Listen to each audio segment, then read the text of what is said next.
महाराष्ट्र नवनिर्माण सेना के युवा नेता अमित ठाकरे ने 19 मई को यानी ही आज अपने नागपुर दौरे के दौरान रवि भवन में आयोजित पत्रकार परिषद में नीट पेपर लीक मामले को लेकर तीखी प्रतिक्रिया व्यक्त करते हुए कहा कि यह राज्य में पहली बार नहीं हुआ है। उन्होंने नीट पेपर लीक पुणे से शुरू होकर अहिल्यानगर, नागपुर, नासिक में भी यह पेपर लीक होने व पेपर लीक होने के सदमे से विद्यार्थियों ने की आत्महत्या जैसे प्रकरण पर नाराजगी व्यक्त करते हुए इस मामले में कठोर कानून बनाने की मांग सत्ताधारी सरकार से की। आगे अमित ठाकरे ने पुणे 3 साल बच्ची का बलात्कार प्रकरण, पीएम नरेंद्र मोदी के विदेश दौरे जैसे मामलों पर भी खुलकर बात की। माझं नेहमीच म्हणणं आहे की हे काय पहिल्यांदा पेपर फुटी झाली नाहीये। ही आता पुण्यापासून चालू झाली आणि मला वाटतं अहिल्यानगर आणि नागपूर, नाशिक हे सगळीकडे पसरली आहे। एक एक पेपर 15 ते 20 लाखाला विकला गेलाय आणि हे एनटीएचेच लोक आहेत जे मला वाटतं खासगी क्लासेस घेतात आणि ते पेपर विकतात। हे पण आता उघडकीस आलंय। सो मला वाटतं इकडे सरकारने असा एक काहीतरी कायदा करावा किंवा एक शिक्षा द्यावी जेणेकरून एक भीती बसावी। हे माझं नेहमी म्हणणं राहिलं की एक एक्झाम्पल सेट करा, एक उदाहरण सेट करा तुम्ही की ह्याच्यानंतर अशा गोष्टी झाल्या नाही पाहिजे। एक भीती वाटली पाहिजे की अशा गोष्टी करायच्या आधी।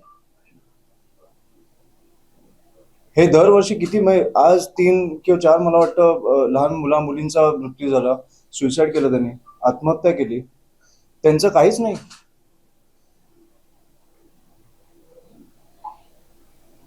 आणि नीटचा विषय मला वाटतं होऊन 4-5 दिवस झाले। मला बरं वाटलं की तुम्ही हा प्रश्न विचारला।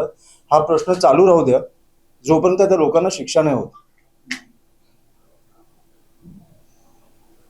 हे खूप बघितलं आपण, पेपर फुटी आणि सगळं।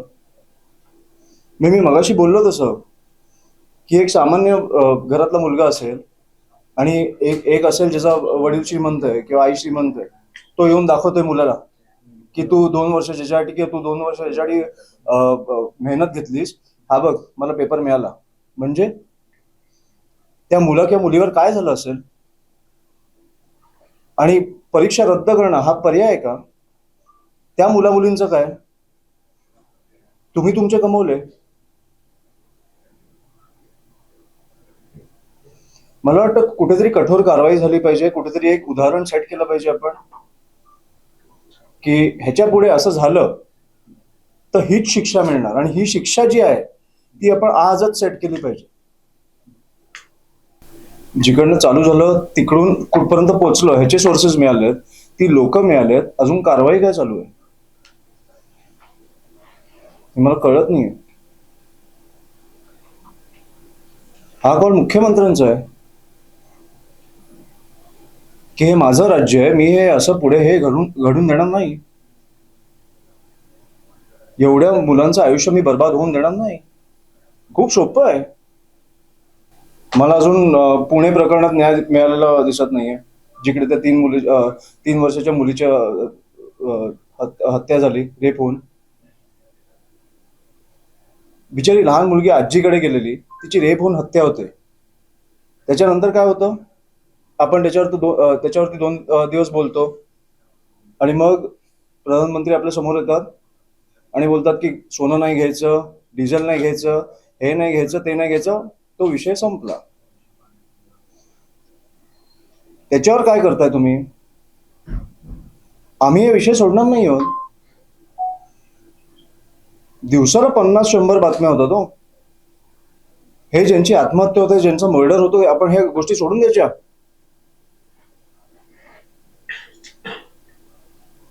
तर मी हा विषय सोडणार नाहीये। मी दर प्रेस कॉन्फरन्स मध्ये विचारणार त्या मुलीचं काय झालं, ज्यांनी हत्या केली त्या माणसाचं काय झालं।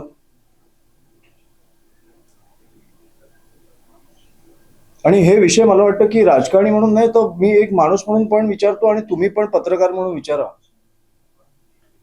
हे विषय सोडू नका। कारण त्यावेळेला जेव्हा एक राज्य पेटतं ते 2 दिवसात कसं शांत होतं? ह्या गोष्टीवर आपण लक्ष दिलं पाहिजे की ठीक आहे, राज्य शांत झालं, त्यांच्या अडचणी असतील, कारण डिझेल पेट्रोलवर गोष्टी आल्या असतील, सोनं एक तर कोण घेतं मला माहित नाही। 60% आपलं पॉप्युलेशन देशाचं हे पॉवर्टी लाईनच्या खाली आहे। गव्हर्नमेंटकडनं मला वाटतं हे जातं त्यांच्याकडे राशन.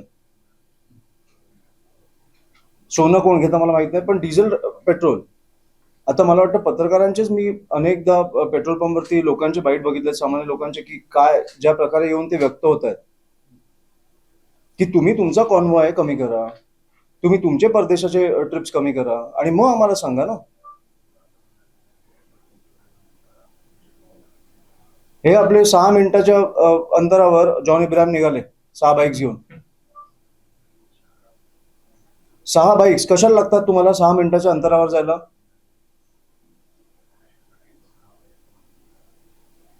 किंवा एक मंत्री बसमध्ये बसून निघाले, 20 गाड्यांचा कॉन्वॉय पाठी आहे. कोण भरते यांचं पेट्रोल डिझेल?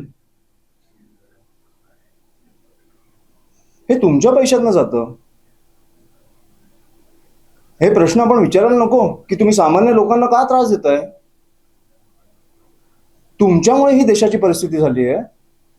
आता 15 वर्षानंतर 10-12 वर्षानंतर तुम्ही येऊन सांगताय की आता तुम्ही हे कमी करा, ते कमी करा, आता देशाला वाचवायची वेळ आली आहे, देशभक्ती दाखवायची वेळ आली आहे. अरे कसली देशभक्ती? तुम्ही कधी दाखवणार देशभक्ती? नागपुर समय न्यूज के लिए वीडियो जर्नलिस्ट उदय सोनवने की विशेष रिपोर्ट, नागपुर।